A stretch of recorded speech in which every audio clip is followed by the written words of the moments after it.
What's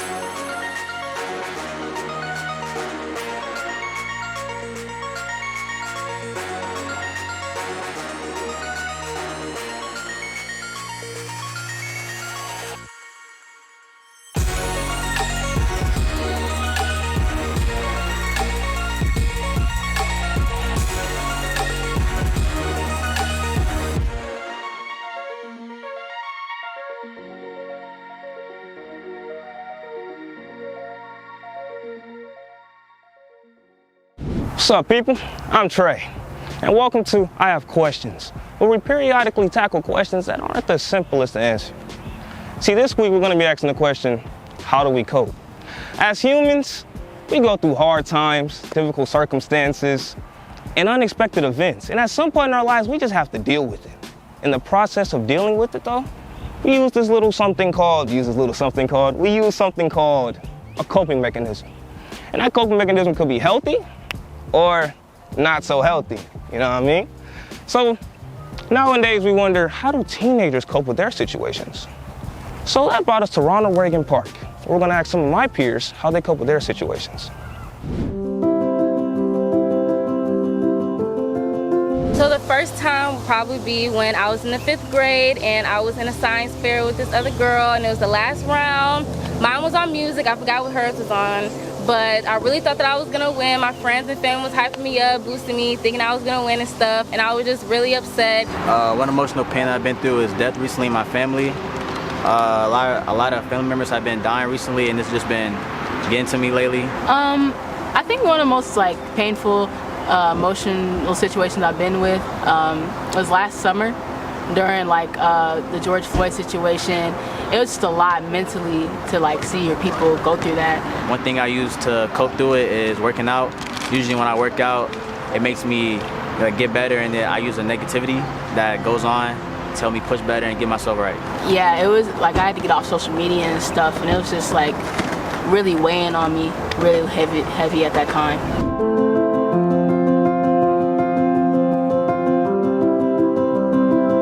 I try to connect with my emotions. It's better for me and healthier mentally for me to do that. So I generally try to just ignore my emotions because I feel like I'm an overthinker. I feel like sometimes maybe what I'm feeling is just too much. Maybe I'm not really processing it. Usually, I just ignore them. I've tried it where I'll ignore my emotions, and it's not really a good way to handle tough situations. Whenever I hold stuff in, I blow up, over little things, so I try to just deal with them head on. Really, I don't like to dwell on negativity. I like to stay positive, keep my head up. So yeah, I say I just push my way, see.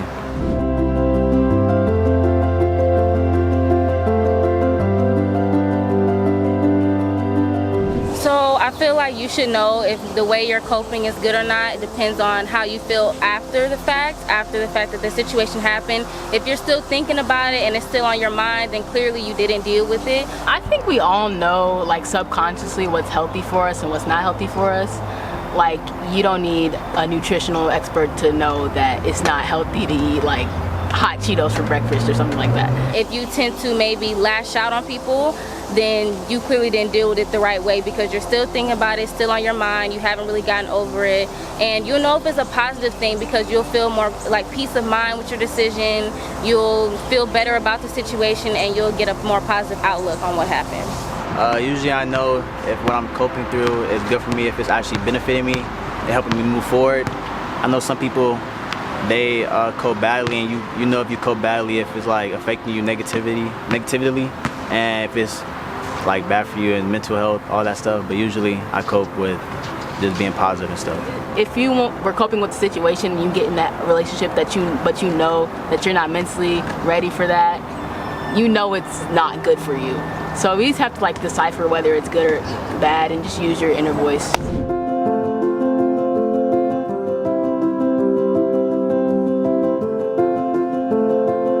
I think a good way to deal with situations, just the best way you talk about it, is really a good way to deal with that, to get it all out. So I'll probably tell her maybe take a walk, think about what happened, think about how you want to react to it.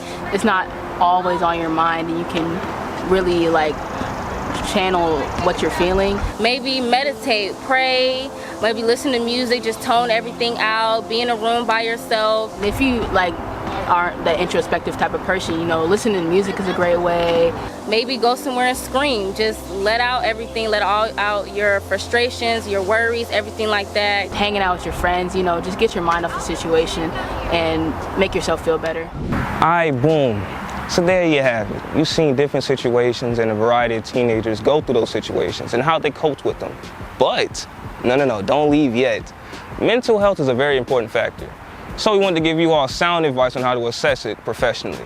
That's why we have a therapist, and they're back at the studio. Let's turn this over to Shonda. Thanks so much, Trey. I have a special guest here with me today. I have my friend Yeda, who is a therapist, and she's just stopping by to kind of give us some healthy ways to cope and also kind of talk about some unhealthy ways so that we can just learn how to manage things a little better. So thank you so much for coming on with us. In the video that we watched earlier, Traylon asked a question about how individuals cope, and he named a few responses. He gave them suggestion of, you know, I'm someone who connects with my feelings well. I'm someone who is overwhelmed with my feelings. Or are you someone who just hides them, you know, doesn't pay attention to them? In your experience in working with individuals, what is it that you see as most common? So based on just the years of doing this, I've noticed that most people find themselves disconnecting, so disassociating from themselves, disassociating from others. And what does that look like? Sometimes what it looks like is not being able to kind of identify how you feel, feeling numb, or just being unaware of your surroundings and not being able to connect with others, or not being able to make friends because you're just not capable of having those intimate relationships, those intimate conversations. So not being willing to open up to others. That's what I've noticed are the most common responses to trauma. Yeah, I think even in the video there were one or two kids that even kind of talked about that, and they were just saying, you know, hey, I shut down, or you know, I don't want to necessarily do that, but that's kind of where I seem to go. Typically, in your experience as well, what have you seen the outcome of that be? So if I'm someone who is a shutdown kind of person, and you know, I don't connect well with others, I don't have great interpersonal skills with others, what are some of the results of that you've kind of seen? The most common one is fear. Fear kind of bleeds out into everything that you do. So not being able to really pursue your passions, your dreams. So it's kind of living in a shell and not being able to get out of the shell. So that's one. When it comes to other people, it's just not trusting. Again, fear. So not being able to trust others out of the fear that if you do, they're gonna hurt you. So why am I gonna trust you? You're only going to abandon me. You're only going to hurt me. I'm not gonna let you in. And also disconnection to self, to your body. Yeah. So a lot of people think that self-harm means I'm gonna cut. Sometimes self-harm is something like engaging in a behavior that is not necessarily healthy. For example, being on social media for hours and hours on end. Yeah, it's a real thing. Yeah, if you catch yourself on TikTok just scrolling and just like for hours and hours and hours because you don't want to talk to other people, using that as a form of disconnection. So those are some of the behaviors. Yeah, I think the social media one may be a really popular coping mechanism for some people. I actually know a young adult who does that. And because they don't want to deal with whatever the emotion is of the situation that they've experienced, she has the tendency to go on social media, and she'll just scroll on social media for hours and hours. And she'll say, it's at some point in time, I really have nothing else to look for on here. I'm just on here scrolling and scrolling. So I definitely know that to be a true fact.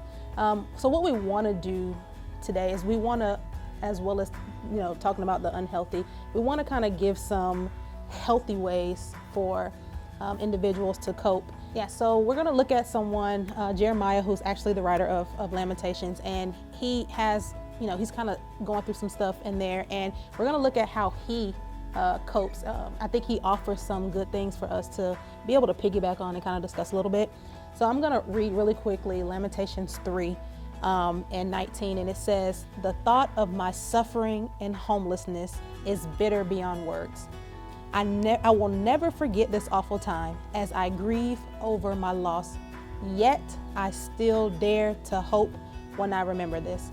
And so one of the first things that I jumps out to me about the scripture with Jeremiah, and it kind of piggybacks off of what you were saying when people don't kind of deal with it and they kind of push those things aside, is he does the opposite of that. He brings it forth, and he's like, you know, I'm bringing these feelings and emotions out. I'm not hiding them. This is what's happening in my life. Can you kind of talk about the value in really bringing, what does it do for us to not put our feelings aside, to not, you know, stick them away, but to kind of confront it head on, to kind of have those tough conversations, and this is like a big thing, to allow ourselves to actually feel. Like, what is the value in that? So I think one of the things, especially with Jeremiah, the reason why he is who he is in the Bible, right, is because he acted the opposite of how he felt. Mm-hmm. So when you're grieving is the loss of something, mm-hmm. normally it develops some sort of fear inside you. And again, back to that fear space, mm-hmm. like acting out of fear comes and it bleeds into a lot of different aspects of our lives. Not being able to connect to yourself is one of them. Dissociation to self as a response of something tragic happening in your life is a trauma response. Mm-hmm. Why do I say that Jeremiah was the opposite of that? Because he just said it, in mm-hmm. that he's like, I am grieving, I was homeless, this is terrible. And instead of hiding out, mm-hmm. or using some sort of substance or way to kind of get out of his feelings, he embraced them. Mm-hmm. So what I would say is radical acceptance. It's the idea of embracing the present, the moment for what it is, as it is, mm-hmm. mind, body, soul. And that is really what combats that space of being fearful, mm-hmm. because our fear wants to hold us back and dissociate us from ourselves and from others. So acceptance of what is happening is giving yourself permission to say, I am sad, and that's okay. Why do you think that's so hard to do? Like, sometimes even for me, like, to be like, yeah, this is how I feel right now, and me acknowledging that it is okay for me to feel that way. It can really be a difficult thing. Accountability. Yeah. That's why. Yeah. Most people run away from the reality or the present because if you acknowledge it, mm-hmm. if you sit with it long enough, you find out that there's something heavier and something bigger. Mm-hmm. Like, for example, have you ever felt angry? If you sit with your anger long enough, you'll realize that maybe you're just hurt. Mm-hmm. Or maybe you're just scared of something. So once you realize that you can't unsee and you can't unhear and you can't unthink what you already thought, right. So it brings accountability. What do I do afterwards? Right. So if you accept that something is happening, that means you now are responsible for doing something about it. Absolutely. Most people are not ready for that. Mm-hmm. And this is why it's just better to live in denial for some. Yeah. Great answer. A second part of this that I think is great about what Jeremiah does, and I'll reread it. He says in one of the verses about, great is his faithfulness, his mercies begin afresh each day. I think that in here, despite what he's going through, he finds hope. He understands that every day that he gets an opportunity to get up, he gets another shot. There's still always hope. There's still a fresh new day. God's promises are still there. So I get an opportunity to get it right every day.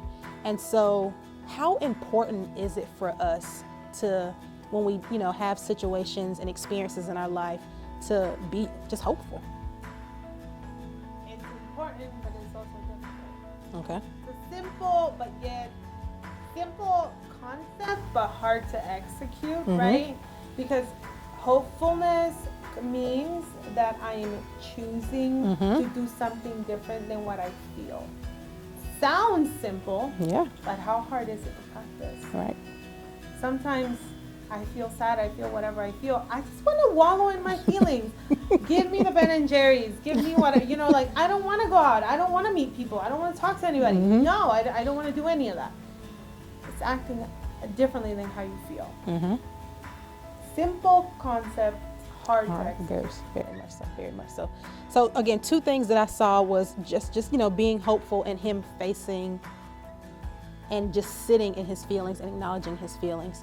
When we talk about, you know, in our audience is just young teenagers and even young adults, what would you say are some additional things, like kind of practical things that we could kind of give to kind of help just cope a little better with experiences and situations in life? Number one is accept. Simple, but hard. So accept whatever it is that's happening. Healing does not come if you don't accept that you are hurt. So that's the first one I would say. The second one is act the opposite of how you feel.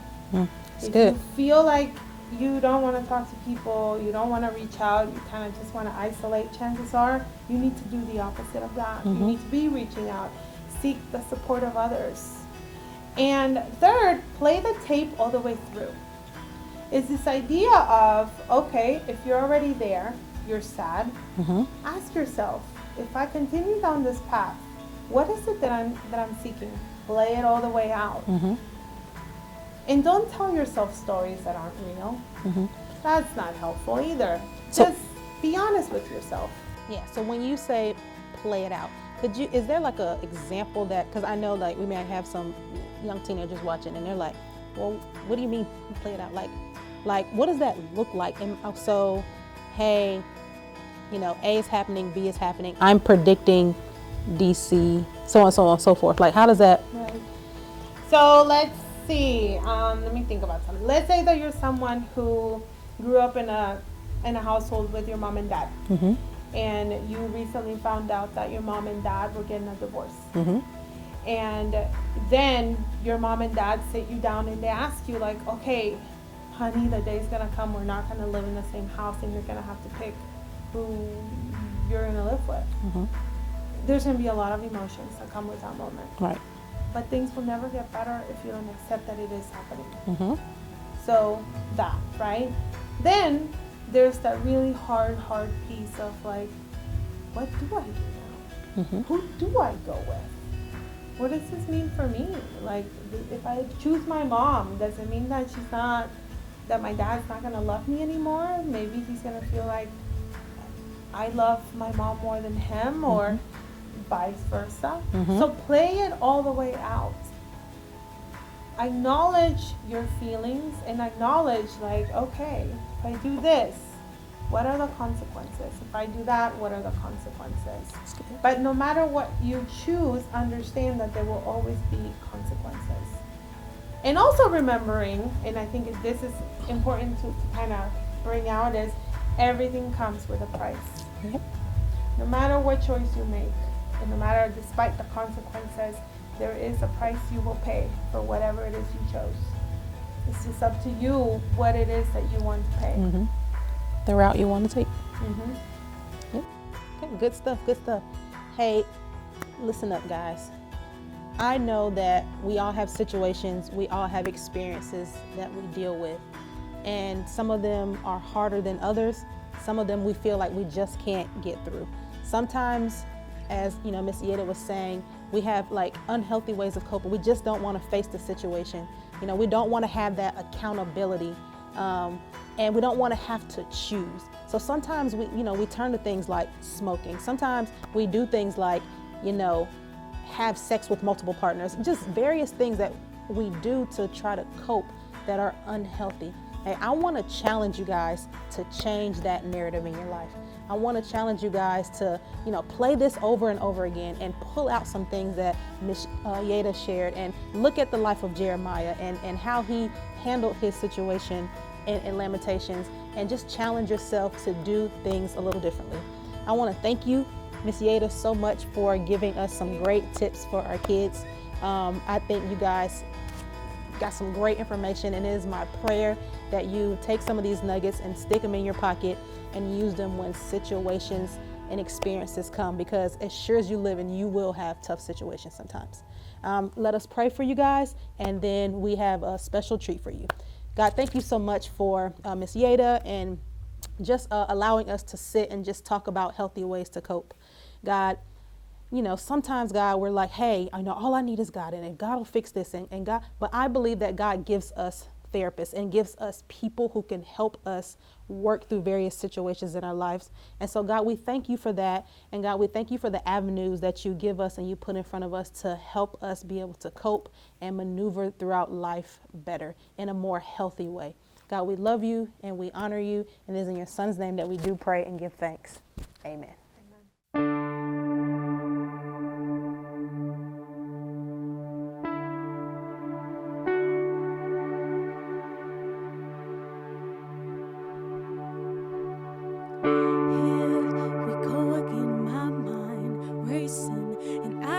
Seem to end all these crazy thoughts and feelings. It's like I never ends until your voice breaks through the noise. And I know I'm not alone. I'm not alone. You will fight my battles if I will just be still. Why would I keep running when you're right here? I'll just be quiet and let you speak through the silence. Here I am, no more fighting. You are in this moment, I won't fight it. I'll be quiet. I don't need to know what comes next. Tomorrow's in your hands. I can trust you with my future, 'cause you're already there. I hear your voice call me forward, and I know I'm not alone. I'm not alone. Away with the distractions. I wanna hear what's true. The only thing that matters, they come from you. So I'll just be quiet and let you speak through the silence. Here I am, no more fighting. You are in this moment, I won't fight it. I'll be quiet.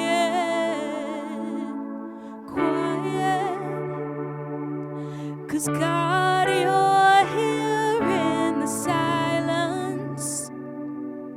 Here I am, no more hiding. You are in this moment, I won't fight it. I'll be quiet.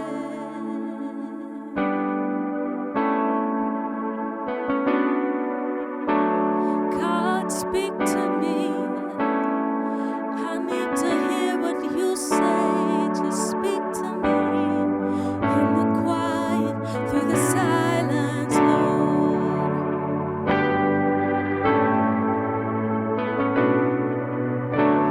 God, I'll be quiet because you're here in the silence. So here I am, no more hiding. God, you are in this moment, I won't fight it. I'll be quiet,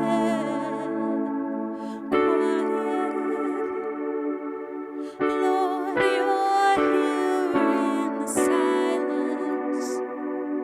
So here I am, no more hiding. You are in this moment, I won't fight it. I'll be quiet. I'll just be